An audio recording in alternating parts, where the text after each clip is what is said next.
That is a lot of, I'm not going to say work, I'm talking about self-work. That is a lot of growth that takes people a tremendous amount of time to settle into the confidence to be able to do that and to not feel rattled when the phone's not ringing, to not feel rattled when you've stepped out of the light, so to speak.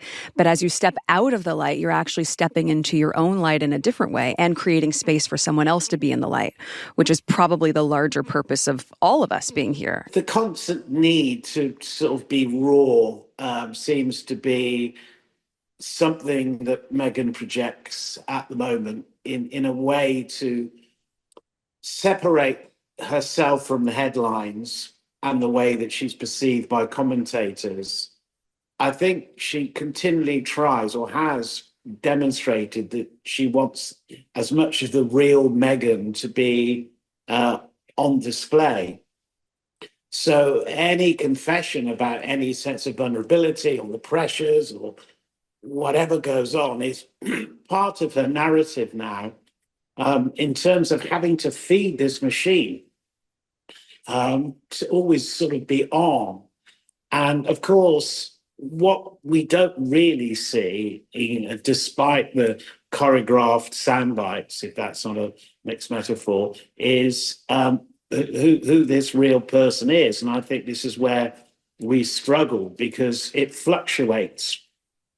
And there's a certain chaos to the way that she throws these sound bites into the internet, and some way into social media, and that creates this huge amount of debate. But of course, that debate, the mere fact that here we are discussing it here, one could argue there's a certain amount of success, because it keeps her in the sort of public gaze and keeps the global media obsessed about her story.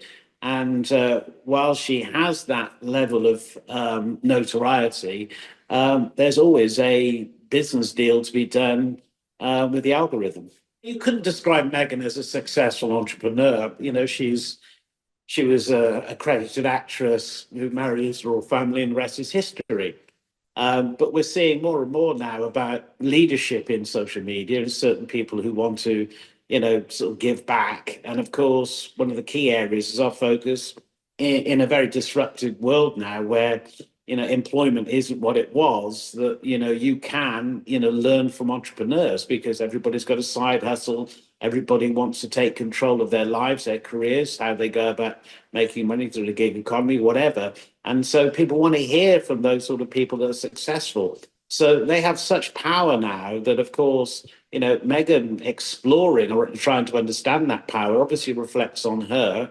And clearly, there's a double edge to this. You're creating content out of it, and more importantly, you're getting life lessons from some of the most successful women in the world.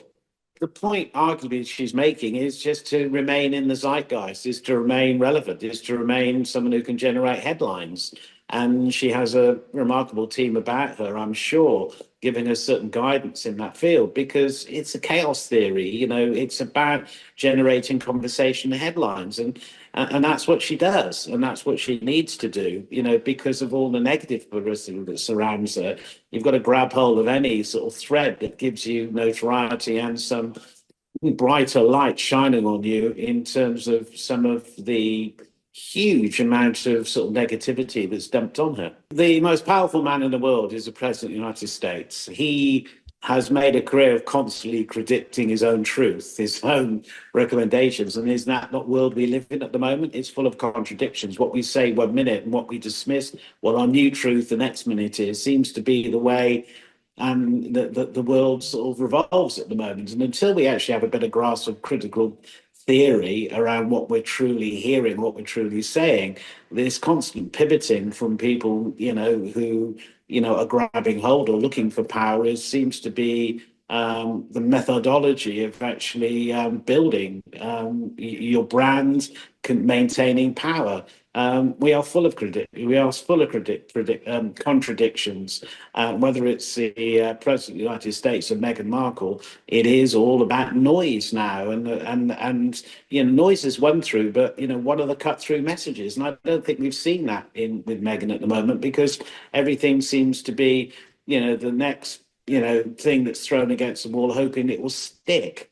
I think she presides over a very, troubled brand, but and somehow she keeps on going, and everybody's talking about it. I think the fact is that the problem is if she will be ignored, and she's not being ignored, and she is really, in terms of PR chaos theory, and just it all tumble around like some enormous washing machine. And let's hope that the stains come out and there's a new beginning, or a new entity that you can latch onto that actually is her true north.